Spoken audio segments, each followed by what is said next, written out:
নমস্কার বন্ধুরা, ফুডি কিচেনে আপনাদের সবাইকে স্বাগত। আশা করি আপনারা সকলেই ভালো আছেন।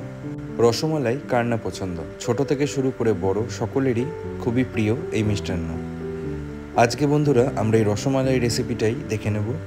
তবে হ্যাঁ, এটা কিন্তু ছানা দিয়ে তৈরি না, এটা সম্পূর্ণ সুজির তৈরি।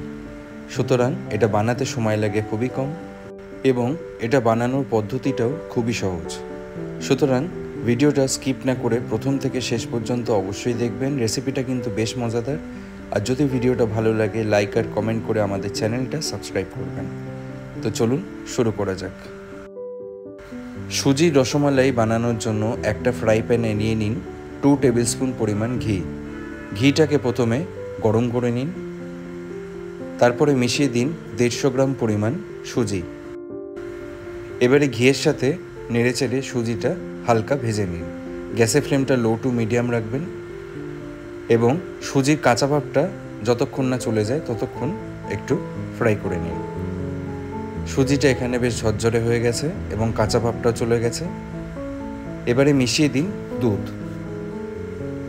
1 গ্লাস পরিমাণ দুধ সুজির সাথে মিশিয়ে দিন এবং কন্টিনিউয়াসলি খুন্তি দিয়ে নাড়তে লাগুন। 4 থেকে 5 মিনিট মিডিয়াম ফ্লেমে এটা কন্টিনিউয়াসলি নাড়তে থাকুন। সুজির দানাগুলো দুধটা সোক করতে থাকবে। কিছুক্ষণ বাদে গ্যাসের ফ্লেমটা একেবারে লোতে দিয়ে দেবেন, তারপরে কন্টিনিউয়াসলি আবার নাড়তে থাকবেন।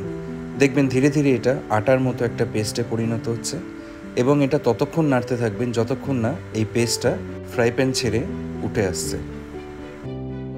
সুজিটা নাড়ার সময় একটা সুন্দর ফ্লেভারের জন্য মিশিয়ে দেবেন 1/2 চা চামচ পরিমাণ এলাচ গুঁড়ো। তারপরে আবার কন্টিনিউয়াসলি এটা নাড়তে থাকবেন।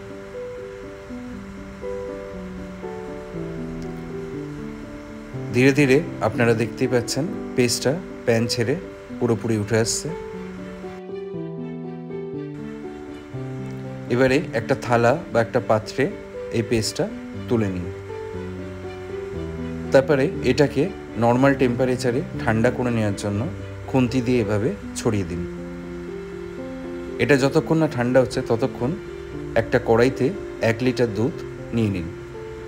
তারপর হাই ফ্লেমে দুধটা ফোটাতে লাগুন।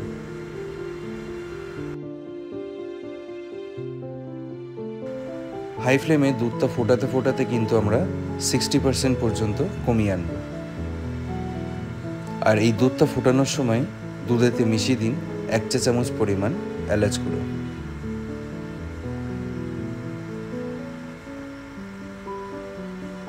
সাথে কিছু পরিমাণ স্যাফরন। তারপরে আবার কন্টিনিউয়াসলি দুধটা নেড়ে চেড়ে ফোটাতে থাকুন। গ্যাস ওভেনে দুধটা ফুটতে থাকুক আর এদিকে পেস্টটা ঠান্ডা হয়ে গেছে এবং ঠান্ডা হয়ে যাওয়ার পর এখান থেকে রসমালাই শেপে ছোট ছোট বল বানিয়ে ফেলুন। বোঝার সুবিধার জন্য এখানে 2 থেকে 3টে শেপে বল আপনাদের বানিয়ে দেখিয়ে দেওয়া হচ্ছে। ঠিক এইভাবেই আপনারা বলগুলো বানিয়ে ফেলুন।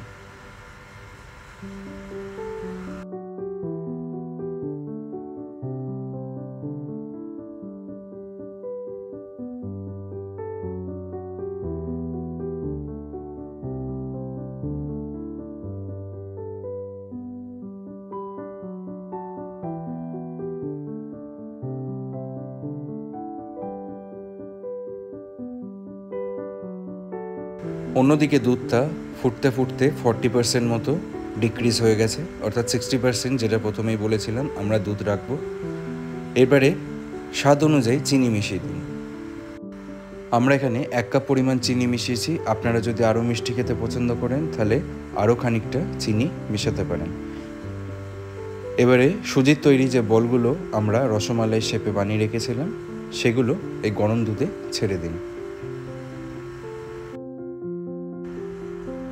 এবারে মিডিয়াম ফ্লেমে দুধটা মোটামুটি 8 থেকে 10 মিনিট ফুটিয়ে নিন। 8 থেকে 10 মিনিট এই গরম দুধে সুজির তৈরি রসমালাইগুলো ভালো মতো শেপ পেয়ে যাবে, অর্থাৎ দেখবেন ফুলে যাবে এবং অনেকটা রসালো হয়ে যাবে।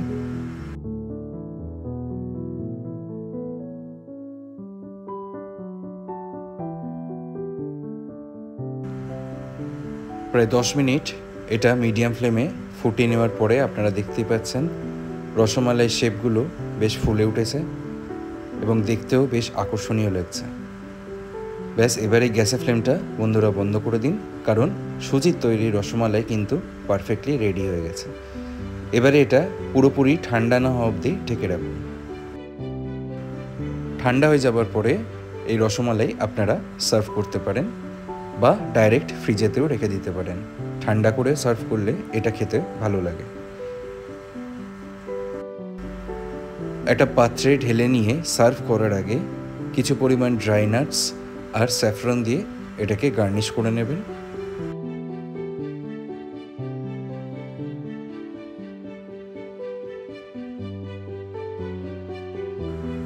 তো কি বন্ধুরা, লাগছে তো এটা বেশ লোভনীয় আর মজাদার রেসিপি। তো আর দেরি না করে যে কোনো দিন এই সুজির রসমালাই বাড়িতেই বানিয়ে ফেলুন। আমি গ্যারেন্টি দিয়ে বলছি বাড়ির সকলে বেশ আনন্দ করে খাবে। তো বন্ধুরা, আজকে এ পর্যন্তই। আবার আপনাদের সাথে দেখা হবে পরবর্তী ভিডিওতে নতুন আর একটা রেসিপির সাথে। ভালো থাকবেন, সুস্থ থাকবেন।